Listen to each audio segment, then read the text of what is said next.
so fast, Plankton. I brought back King Neptune's crown, and I'm here to save Mr. Krabs. Nice work, Spongebob. You made it all the way to Shell City and back. That's a heroic feat. Too bad it won't help. All hail, Plankton. Hey, King Neptune already has a crown. That's no crown, Patrick. It's one of Plankton's bucket hats. Plankton is controlling King Neptune. That's right. And now I'll have the pleasure of removing you along with your friends. Neptune, I command you to kill SpongeBob! Kill SpongeBob! All hail... Hello and welcome to the final episode of the Spongebob Squarepants movie and the finale of this game, the final battle against King Neptune himself.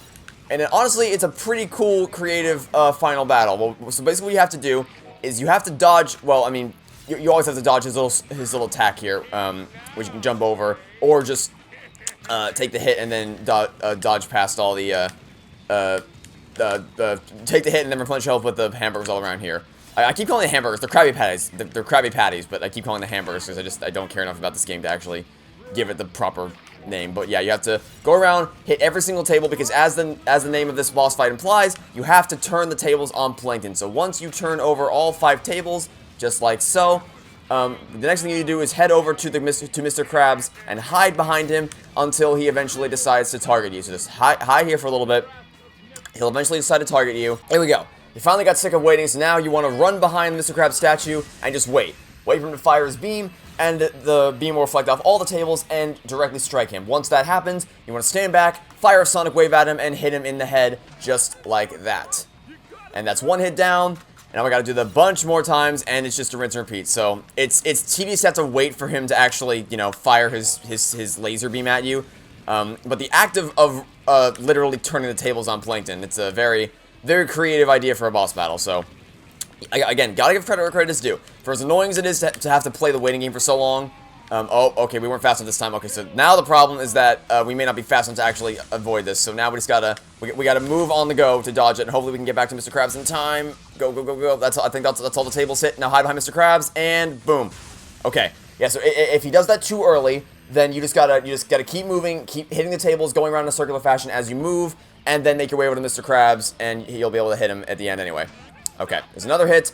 1/3 of his health is down, which means nothing's going to get a lot more dangerous, because now he has this electric move, and there is a little bit of an exploit you can do, where if you head towards the foreground of the area, you will find a little piece of, it's not right here, but there is a piece somewhere in the foreground you can stand on to jump above all the electricity. I'm not going to be doing that because it's not practical, just because we'd have to go to that one spot every single time, and because we have to keep moving to hit all the things, it's easier just to, well, maybe not easier, but it's more practical to just jump over them. It's not that hard to do it anyway, so it's not that big of a deal.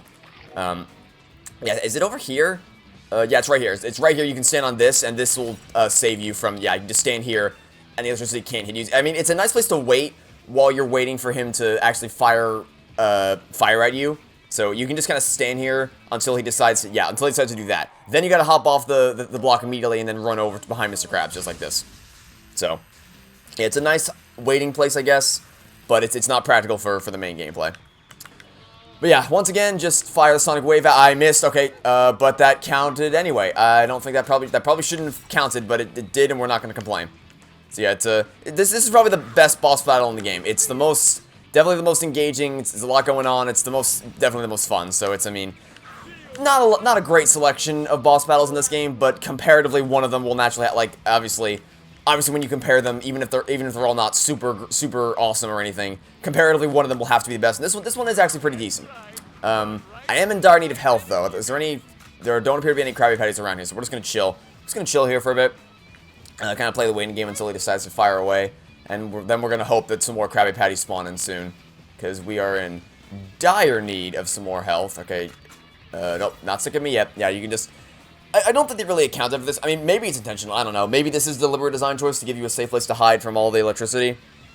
I mean, I doubt it, but it's possible, I suppose. Either way, again, just wait for him to go rage mode, and you'll notice that we're oh, okay, I actually didn't get behind him fast enough. That's annoying.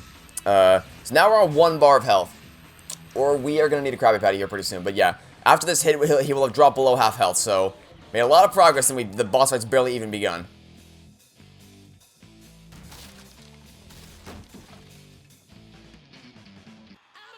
course, now things get kicked up a notch considerably, because now, in addition to the fact that there are enemies flying around now, on top of the fact that there's a so I have great news for you.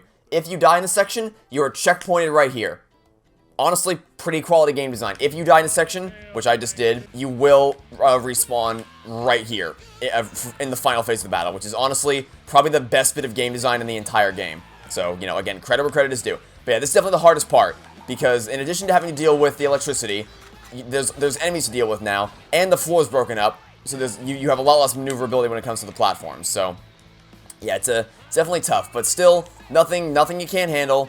The only thing I have to say is that you want to make sure you try to take out these enemies before he fires a laser at you. So just try to reflect the projectiles right back at them, because you definitely they will make trying to hit him with a sonic wave extremely difficult if you don't take them out now, or at least take out one of them. Okay, can we please? Okay, we reflected that back at you.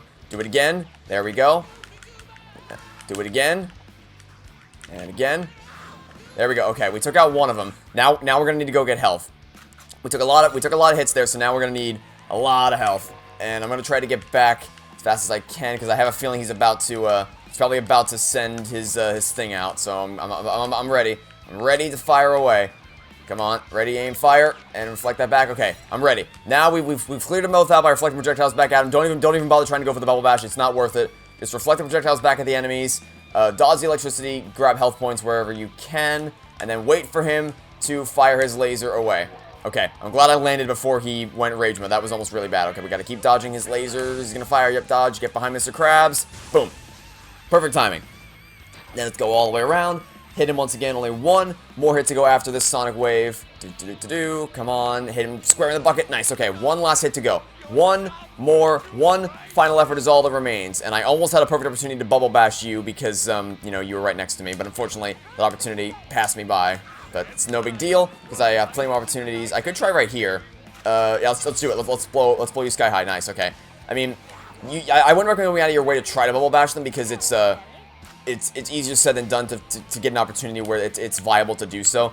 But if an opportunity presents itself to you, then by all means, go right ahead. It's definitely easier than, if you can manage to get a bubble bash off, it's easier than having to reflect a bunch of projectiles back. That's for sure.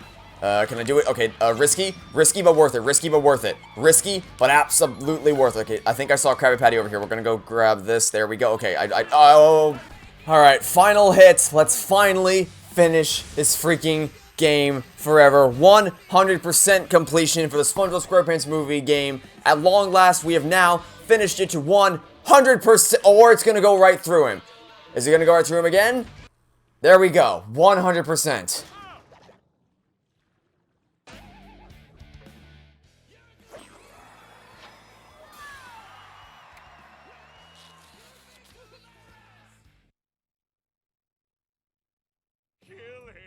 Kill him, you idiot! Idiot?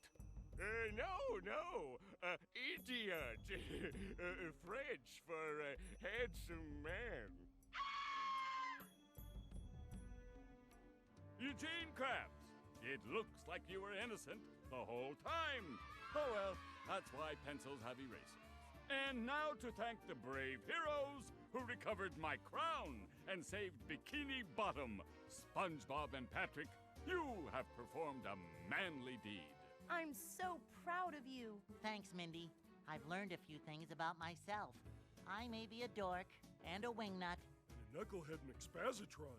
Yes, but more importantly, I'm a kid, and I like being a kid. I'm just glad that everything is back to normal. And so ends the most heroic tale ever told in Bikini Bottom.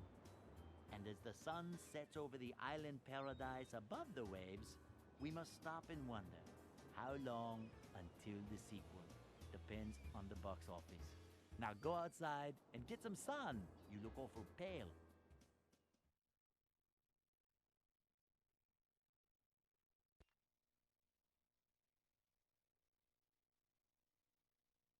I'm a goofy goober! You're a goofy goober! We're all goofy goobers! Goofy goober!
And there you have it, ladies and gentlemen. The Spongebob Squarepants movie completed to 100%. And yes, that little epilogue showing all the 3D realization of the end credit shots from the movie is your reward for completing the game to 100%. It's kind of neat. I don't know. It's pretty neat. But there it is, the game completed 100%, and now it's time, of course, to talk about the walkthrough. And oh man, this freaking game. Just like, we can just pick any location we want, and it'll just be like, it's just continuously awful. First off, the cutscenes are lazy as all hell. Most of them are just crappy, like, PowerPoint presentations of just a bunch of random screenshots from the movie, or just screenshots of random characters. And that'd be fine if the gameplay was good, but unfortunately it isn't, because the levels themselves are linear as all hell, with almost no exploration whatsoever. And the only time you get to explore is just to go off to a side area where there's a platform that will take you to a completely different level for either a Spongebob challenge, a floating block challenge, or a combat arena.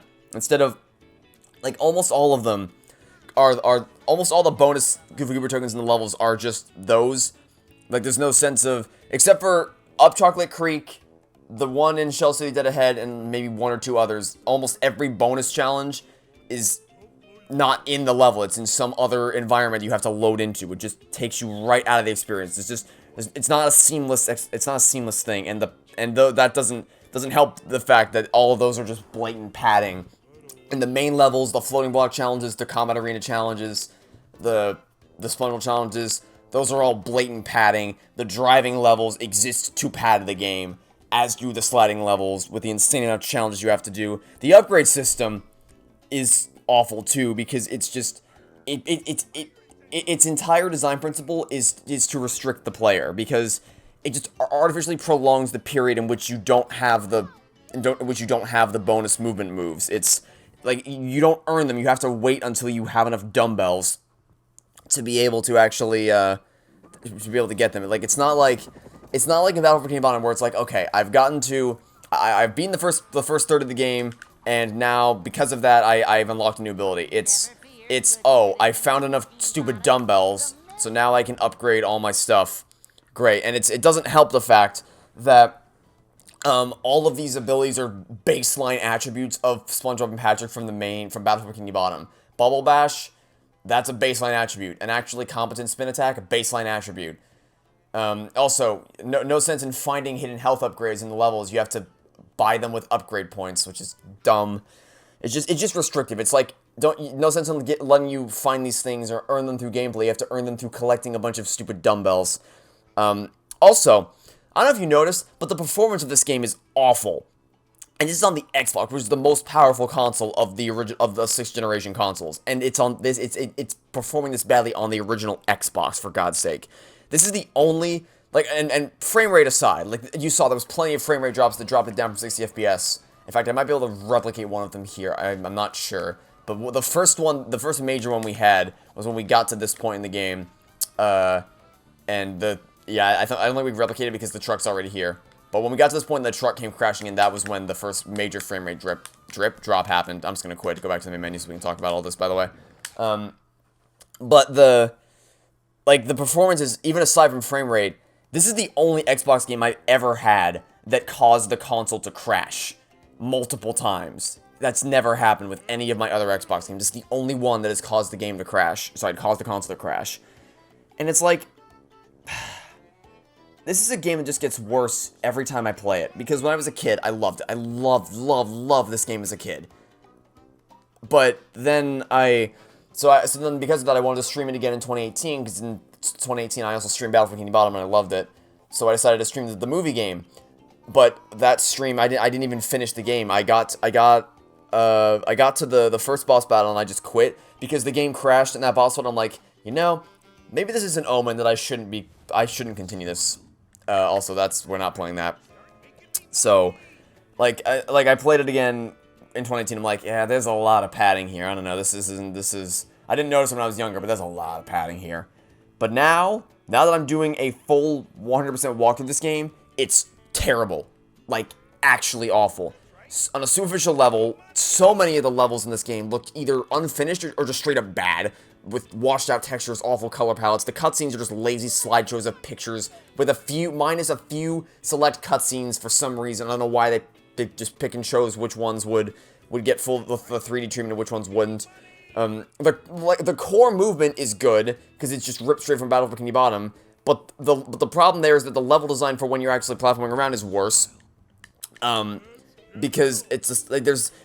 And that's assuming you even get to platform at all, because there's barely any platforming levels in a platforming video game. The performance is atrocious, the padding is lazy and hair-pullingly monotonous, the driving controls are slipperier than an eel that was dipped in oil. The actual bonus challenges rip you right out of the level and just take you to some random locations. There's no seamlessness to any of it. There's no sense of exploration and reward. It rips the pacing away entirely because you're pulled out of the environment. It's not a sense like, oh, I'm exploring this cool, mystical forest. Let's see what's hidden in this section of the forest, or that section of the forest. It's, oh, there's a shining platform over here. Let's go jump on the platform and get teleported away to some random cube land, or some random SpongeBob land. And even levels with decent atmosphere. Like Now That We're Men, are ruined because those challenges pull you right out of it. The Combat Arena challenges are just brain-dead button mashes with no interesting levels whatsoever. Just a flat arena, run around, mash the X button to win. The enemies themselves have crappy animations. There's no variation between them whatsoever. They're basically just reskins of each other. The car will make combat with Patrick completely broken, and whether you do 100% first try or get stopped by Mindy, you're still replaying the same trash over and over again in order to get enough computer tokens to progress through the game. The jellyfish, of all things, attack you instantly with no warning. It's all just so bad. Oh. I used to love this game. I still have some memories associated with, some of the earlier levels. And I did have fun playing through the earlier levels in this walkthrough, but the more you play this game, just the more problems you notice, and just the worse it gets. And it's just baffling to me, because it's the same base movement as Battle for Bikini Bottom, only they stapled Sandy's moveset onto Patrick's, and they locked so many of their basic attributes behind the upgrade points. They just took that game and they made it bad. But hey, if you wanted to go back and 100% this game, well, now you have a full 100% walkthrough for how to get everything. It just sucks. The Spongebob Squarepants movie deserved a game so much better than this. They just took the BFBB engine and slapped it together for a quick buck. Which sucks. But it's done. The walkthrough's done. Hope you enjoyed. That'll be it for now. Thanks for watching. Stay tuned for next time. I hope to catch you all tomorrow for the start of the 2021 season of my channel. Goodbye.